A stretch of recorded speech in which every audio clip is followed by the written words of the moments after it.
दोस्तों ज़्यादातर जो ट्रेडर फेल होते हैं या फिर जिन ट्रेडर के स्टॉप लॉस बहुत ज़्यादा हिट होते हैं, कहीं ना कहीं एक रीज़न है जो मैंने ऑब्जर्व किया है। करते क्या हैं लोग कि कोई भी एक स्ट्रेटजी फॉलो करते हैं, उन्हें नॉलेज रहता है पूरा टेक्निकल का, सब कुछ आता है, लेकिन वो ओवर एनालिसिस करते हैं। Over analysis in the sense कि जब भी वो किसी ट्रेड में एंट्री लेते हैं ना,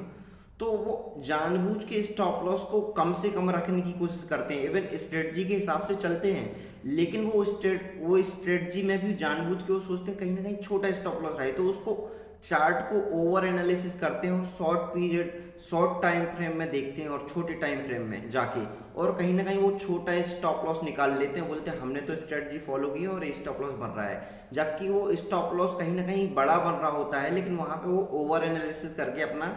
और अपने आप को खुद को कन्वेंस करके और वो एक छोटा सा टाइट स्टॉप लॉस निकालते हैं, जिसमें वो, क्योंकि उन्होंने मन से बना रखा है कि मुझे लॉस ज़्यादा नहीं लेना है। ट्रेडिंग में ये बहुत अच्छे से लोगों को सिखाया जाता है कि लॉस कम और प्रॉफिट ज़्यादा है, लेकिन वो ये भूल जाते हैं कि इसके लिए रिस्क रिवॉर्ड है, ना कि ज़बरदस्ती स्टॉप लॉस को छोटा करना,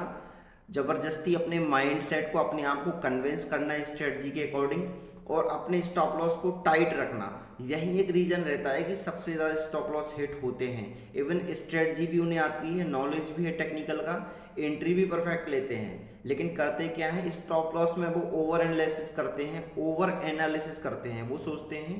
कि कैसे भी करके मेरा स्टॉप लॉस कम से कम हो, ठीक है। तो कम से कम रखने के चक्कर में स्टॉप लॉस बहुत जल्दी हिट होता है और फिर ट्रेड उसी डायरेक्शन में जाता है जहां उसे जाना होता है या जहां का बंदे ने ट्रेड लिया हुआ होता है, क्योंकि वो उसका जो है एनालिसिस भी सही था, एंट्री भी सही थी, स्ट्रेटजी भी सही थी, लेकिन उसने स्टॉप लॉस को लेके ज़्यादा कॉन्शियस हो जाते हैं बंदे, ठीक है। उनको लगता है कि मैं स्टॉप लॉस छोटे से छोटा लूँ, कम से कम लूँ, तो वो ऐसे करके वो ज़्यादा से ज़्यादा उनके स्टॉप लॉस हिट होते रहते हैं। और वो बहुत लंबे टाइम तक जब ऐसा होता है तो जो ट्रेडर होता है वो फ्रस्ट्रेट हो जाता है, उसको लगता है कोई स्ट्रेटजी काम नहीं करती, फिर वो स्ट्रेटजी ही चेंज कर देता है। तो ऐसे कर करके स्ट्रेटजी बदलते रहते हैं। तो दोस्तों हमें क्या करना है, प्रैक्टिकली जो स्टॉप लॉस बन रहा है उसी को हमें डिसाइड करना है, ना कि ओवर एनालिसिस करके पहले से माइंड में बिठा रखा है कि कम से कम स्टॉप लॉस लेना है। उसके लिए आपको पोजीशन साइजिंग की हेल्प लेनी है, लेकिन स्टॉप लॉस पे ज़्यादा ओवर एनालिसिस नहीं करना है, ज़्यादा छोटे से छोटा स्टॉप लॉस रखने की कोशिश नहीं करना है, नहीं तो स्टॉप लॉस हिट होते रहेंगे